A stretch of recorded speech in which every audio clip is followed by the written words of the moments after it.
there has been quite a few events in Italy. You have a new government, and so it looks a bit like Italy is going to become a big problem for EU. Like there was Poland and Hungary. What is your opinion? Is it going to be a bigger problem because of the new rightist government?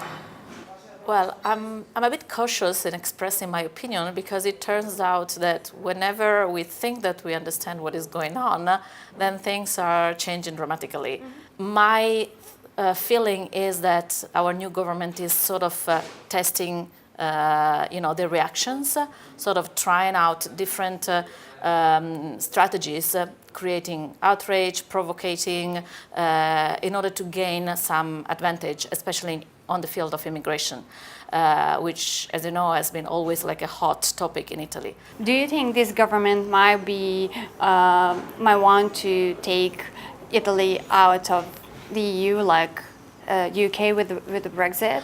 No, I don't think so. I think they are too smart and too, well into politics to think that this might not lead to a total collapse of our system.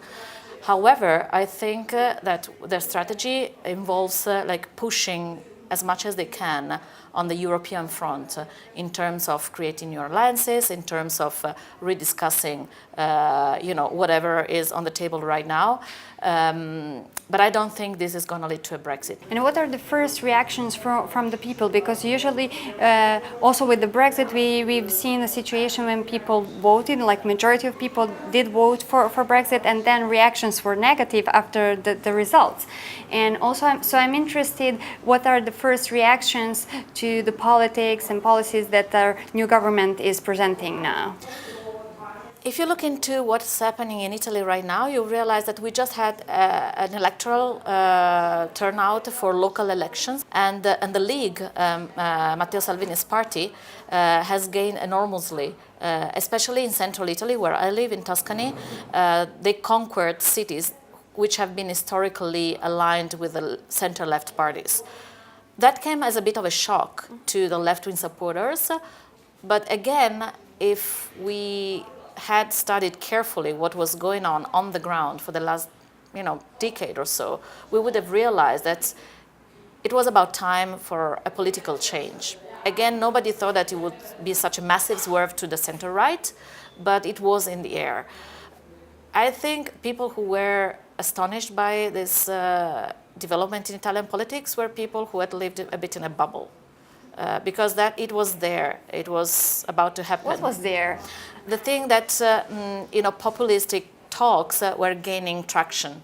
That all the established parties had become detached from their electoral basis, and basically the traditional hierarchies were still effective only in the big cities, in big centers where they had been rooted for a long time. And when it comes to media, how this situation affects media and media coverage? I think the most important change is in the discussion that we had on the printed media, because at the very beginning of this sort of five-star movement adventure, nobody took them seriously, really. They thought it was like, this is just a creature born out of a comic actor's will. And this is a movement that is not rooted anywhere, and they're not going to go anywhere. They're going to gain a small share of the votes, and that will be about it. There was also a lot of sort of diminishing talk. Like, these are newcomers. They don't know anything. They don't know how to lead a campaign. They won't know, even if they win, they won't be able to, be in charge because they don't have the expertise.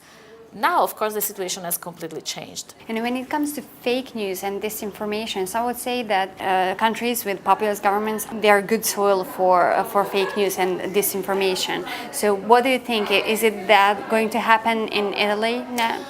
It already happened, and I think Italy is the perfect case study for whomever wants to explore a bit the concept of bullshit, which is not a bad word per se. It's widely accepted in the academic world as well. And there's a book written by James Ball, a UK journalist, which explores the use of the bullshit concept in the Brexit campaign and the US elections. Bullshit means that nowadays politicians are not as keen as they were to, present their ideas and back them up with facts.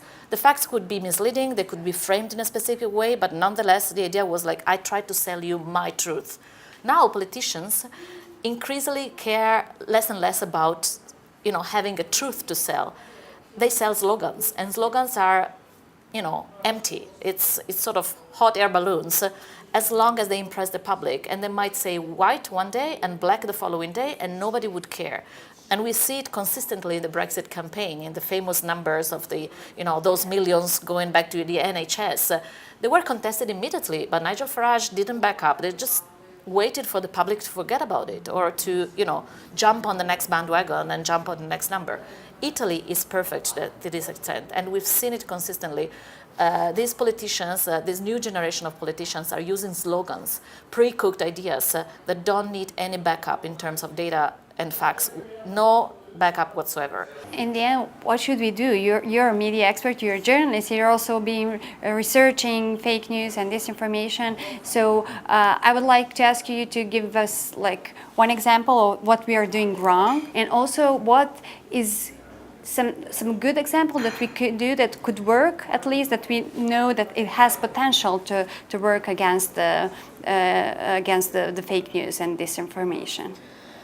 My first remark, one that I bring up every time that I have to talk about these issues, and it's not very comforting, I'm afraid. It's a very long-term process.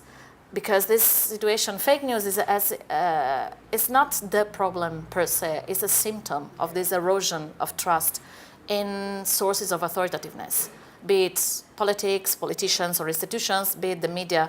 So when erosion of trust has gone so far, then it's very difficult and very painful to revert the tide. As you know, I work mostly on media literacy nowadays. I'm also pretty much against the idea that media literacy solves everything just by introducing it into schools. But it's also true that it's one of the few ingredients that are proved to work slowly, step by step. But in order to revert this tide, the only thing that we can do is to make people understand that they need to gauge and evaluate their sources in a better way.